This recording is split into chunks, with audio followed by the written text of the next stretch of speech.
Hi, and welcome to my Love Monday podcast. If you follow me, you know my brand is that I believe everyone should love Monday, just like Friday, but for a different reason. And when you think about that, well, I want you to think about it for a minute. What do you think about when we say, I love Friday, TGIF? What is it about Friday that you love so much? I bet you don't have to think very long to realize that you love Friday because you got a couple of days to do what you want. And that's what this podcast is going to be about. So this is my first episode. And it's not going to just be about me talking about things, but there is going to be some of that because I have some expertise on how to love Monday just like Friday. Truly, I do myself. And I've helped a lot of other people do the same thing. And I want to help you as well through this podcast and through my website and through other resources that can help you, again, love Monday just like Friday, but for a little different reason. So let's think about it. Back to that question of why do we love Friday so much? Well, like I said earlier, you got a couple of days to pretty much do whatever you want. Now, you might have commitments with other people and expectations. I'd be careful of those expectations, but we'll get to that at some point. But really, for the most part, you get to play by your rules and do the things that you want to do. And you don't get to do that on Monday or Tuesday or Wednesday or Thursday or most of the day Friday, honestly. But why couldn't you? Why couldn't you do that? That's what this podcast is going to be all about. So, when we talk about that, let's think about it for a minute. If I were to love Monday just like Friday, what would that look like? Well, again, going into Friday night, Saturday, you're looking at all the fun things you can do or all the things you just want to do that interest you. But going into Monday, on Sunday evening, when you have the Sunday scaries, you don't feel the same way, do you? You're looking down the barrel of a work week and thinking, I really don't want to go do this. I got pressure from my boss. I got pressure from customers. I got pressure from coworkers. I got projects I'm not really that engaged in. I don't really like to do some of the stuff I do every day. And that's the crux of it, really. It's not just about the freedom to do what you want. It's about, because you have the freedom to do what you want. You really do. And we'll talk about that. We talk about the 4 mistakes that make people hate Monday. But you really do have that freedom. It's just that at some point in your life, you relinquished it. And one of my favorite movie lines is from Jack Reacher. I think it's the first one where he's in this fight in the street he met these guys in a bar and they pick a fight with him and goes out in the middle of the street and tries to give them their out before he beats the crap out of 5 guys. And they decline and they want to fight. And he says, well, remember, you wanted this. We'll talk about that concept in a podcast as well, the remember, you wanted this. But that's my point here. In a nutshell, you are where you are because you wanted it. Or at least you didn't think you deserved any better. And so that's why you are where you are. And so at some point you made a decision. You had the freedom to choose what you're doing. And you either chose poorly or chose in an uninformed state, so you didn't know what you were getting into, or you chose something because somebody else maybe suggested you do that thing, or it paid good money and you needed to support yourself or a family or whatever. That's not a good enough reason to work. So, for this podcast, these are the things we're going to be talking about. I'm going to have guests. I'm going to have topics. There's going to be just me talking sometimes. There'll be other people on the podcast. We're going to learn about a lot of things that are going to help you love Monday, just like Friday, but for a different reason. So the first concept I want to talk about today is this one. Sorry, got a little notifier going off there. First concept I want to talk about today is this one, and that is the 4 mistakes that make people hate Monday. The first mistake, I'm going to talk about this one. I call it the Michael Jordan mistake. Now, we could say, if Michael Jordan heard that, he'd probably say, I never made a mistake. Good on him. I appreciate that he can be as confident as he is, and that's what's made him so great, a big part of it anyway. But what I call the Michael Jordan mistake is trying to be good at everything. So you'll remember Michael Jordan at the pinnacle of his career, after the first three-peat championship, he went to play baseball. And we're all thinking, Michael, what are you doing? What are you playing baseball for? And we probably never would have known anything about his baseball career had he not been Michael Jordan, the basketball star, because he did not have an illustrious baseball career. Sure, he was better than I could ever be at baseball, but he spent his time in the minor leagues. That's not where somebody like Michael Jordan wants to be. So after about a year and a half, he had a 2-word press release that said, "I'm back." And everybody who's a basketball fan and a Michael Jordan fan, they were happy to hear that. We were all happy to hear he was back, because then he went on to do as much or more after his baseball hiatus than he did before. So that's what I'm talking about, that first mistake that makes people hate Monday. And we're going to go into more detail on all of these mistakes in future podcasts. But that's the first mistake that makes people hate Monday, trying to be good at everything. Because when you try to be good at everything, you become okay at everything, but you're never really great at anything. And the people who are famously successful, like Michael Jordan, have chosen, and they've figured out what they're really good at doing, and they do pretty much nothing else but that thing. And that's what we're talking about. Mistake number 2 is what I call the Marty McFly mistake. And the Marty McFly mistake is fixating on our weaknesses.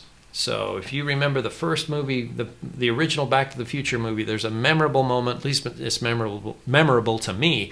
It always caught my eye the very first time I watched this movie. He's walking along with his girlfriend Jennifer, and Jennifer's saying, "Marty, you got to send your demo tape from your band into the record company." So, well, this movie is a demo tape. Anyway, you got to send your demo tape into the record company. And Marty says, "I don't know. What if they don't like it? What if they say I'm no good? What if they say, 'Get out of here, kid. You got no future'? I just don't think I can take that kind of rejection." And why is all that? Because he was fixated on his weaknesses. He was preoccupied with what he couldn't do. And so he didn't push himself and apply himself to do the things he was really good at. And maybe he was going to be really good at playing the guitar and being in a band. We saw later in that movie how he just rocked the Enchantment Under the Sea dance. So, mistake number 2 is fixating on our weaknesses, because when we do that, we kind of freeze in place and we don't work on the things that we're really good at. We don't play to our strengths.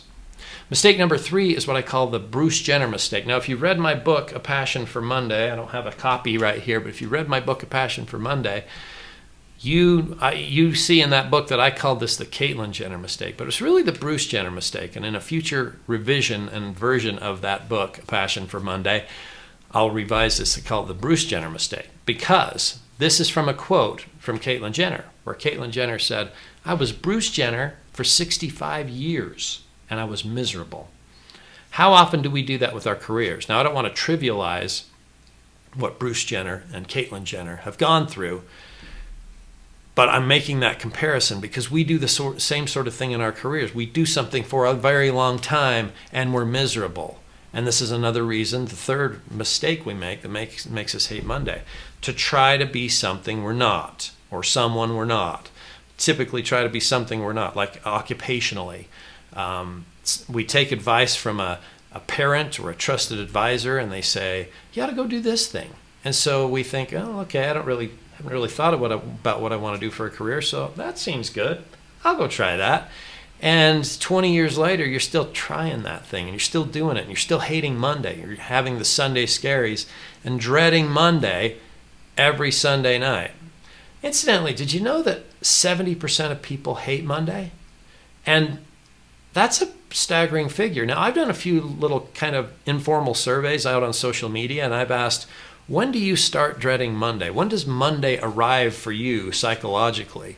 And almost 20% of people, every time I've done this survey, almost 20% of people say the Sunday scaries hit them, or the Monday dread hits them sometime Sunday morning. So that before lunch, before noon. So they are relinquishing and abandoning half of their weekend to the Monday blues and the Sunday scaries and the Monday fear. That's horrible. So mistake number 3, the Bruce Jenner mistake, trying to be something you're not. I know story after story, and you do too, of people who've done that. And you might be living that story. So you might be doing something that you're just not, that's not who you are. It's not your calling. It's not what you ever wanted to do, but you just keep doing it because you have family obligations, you have financial obligations. People expect you to be that thing, but you're not that thing. No occupation defines you, but it starts to feel that way, particularly when we're in one where we don't want to be. So mistake number 3, the Caitlyn Jenner mistake. Mistake number 4 is having a bad boss and keeping them. So it's not your You could say, well, it's not my fault I have a bad boss.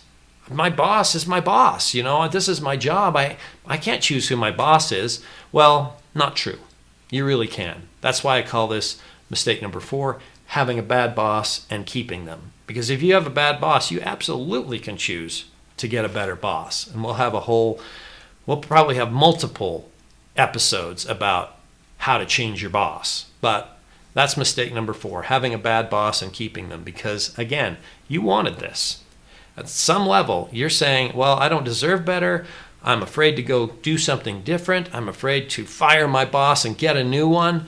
There are lots of ways you can get rid of a bad boss. But if you continue to have one, remember, you wanted this on some level. So I'm gonna be bold in the things I say during this podcast. I'm gonna tell you the straight up truth. I'm not going to allow you to hide behind excuses to say, well, I got to do this or I got to do that. I've got these obligations. I can't change this stuff. You absolutely can. It's just that you won't. So a lot of people might tune me out because of this, but and when I coach people, because I coach people through this as well, and when I first started coaching, I was just so excited about my message that I wanted to help people as often as I could. And I coached a lot of people for free. And they started out all excited and all invigorated and energized about all the possibilities, because that's what we explore in the beginning. What can you do? But then it gets to a point in my coaching where I push them. And I push them to do things they don't want to do, that are uncomfortable, to have conversations they don't want to have with bosses or with partners or with family or with friends. Hard can be confrontational type discussions. And when the work gets hard in that coaching relationship, that's when people drop. And so I can coach you, but it's not going to be cheap. And it's not because I need more money. It's not because I am trying to get rich off of you and you hating Monday.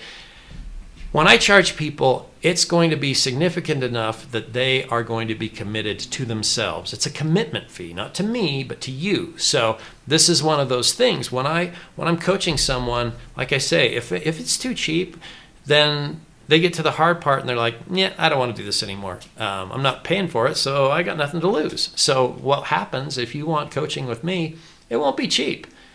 It's something everybody can afford, but it's not going to be easy to pay for. And that's the reason I do it that way. I mean, when you think about, here's this analogy. Say you have a gym membership and it's $20 a month. When it's coming into bikini season and beach season, you're all excited to go work out because you need to lose weight to look good for the summer. But when it's January and it's 9 degrees outside and you've got to get in your car and drive to the gym and you're only paying pennies a day for that gym membership, all of a sudden it's pretty easy to stay in bed. And that's what I'm talking about. If you want to commit to loving Monday just like Friday, it's going to cause some work. Now, whether I coach you or not, it's going to be work for you and you're going to have to do some uncomfortable things. But are you committed to yourself, or are you going to live the rest of your life hating Monday, just like 70% of people are doing right now? So I want you to join me on this journey as we go through this podcast, the Love Monday podcast. We're going to expand on these 4 mistakes. We're going to talk about the thing you rocked. We're going to talk about your strengths. We're going to talk about weaknesses and why we don't want to play to those weaknesses. Nobody ever says, play to your weaknesses. Yet 61% of us believe it's a good idea. And why do I say that? Because 61% of us fixate on weakness fixing rather than working and playing to our strengths. We think we should fix our weaknesses and pretend to turn them into strengths. Well, there is no evidence, no study anywhere that I've ever been able to find that says you can turn a weakness into a strength. You can go from bad to mediocre, from really bad to okay, but it's never going to be a strength to you. So these are the things we're going to talk about. We're going to help you love Monday just like Friday, but for different reasons. So join me, share this with a friend, follow, subscribe, and I'll talk to you soon.